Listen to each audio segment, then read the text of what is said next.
আসসালামু আলাইকুম। আমার হাতে ইলেক্ট্রোলাইট ড্রিঙ্কটা দেখতে পাচ্ছেন। এটা কারা খেতে পারবেন, কারা খেতে পারবেন না, পুরো জিনিসটা আমি বুঝে বলার চেষ্টা করতেছি। এসএমসি ইলেক্ট্রোলাইট ড্রিঙ্কটা মূলত মেইনলি হচ্ছে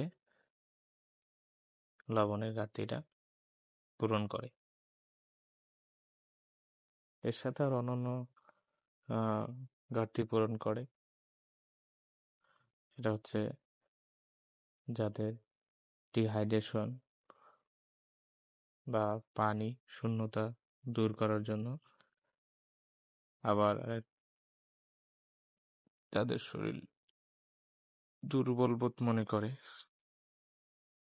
তারা এটা খেতে পারেন। খুব ভালো কাজ করে আলহামদুলিল্লাহ। এরপরে হচ্ছে যাদের ব্লাড প্রেশার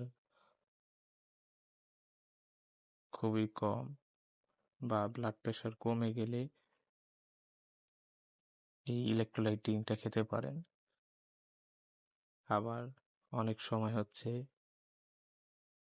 খেলাধুলা ও ব্যায়াম করলে শরীর প্রচণ্ড ঘামে, ঘামার ফলে শরীরটা অনেকটা ক্লান্তি বোধ মনে হয়। তখন আসলে এই ইলেক্ট্রোলাইট ড্রিঙ্কটা খেলে আলহামদুলিল্লাহ শরীরের জন্য ভালো কাজ করে। তো আর এটা হচ্ছে মোটামুটি সবাই খেতে পারবে। কারা খেতে পারবে না তারা হচ্ছে যাদের কিডনিতে সমস্যা আছে এবং হচ্ছে ডায়াবেটিস রোগী আছেন, তারা অবশ্যই ডাক্তারের পরামর্শ অনুযায়ী খাবেন। আর এই ইলেক্ট্রোলাইট ড্রিঙ্কটা মূলত হচ্ছে যে লবণের ঘাটতিটা পূরণ করে। এটা খুব ভালো কাজ করে।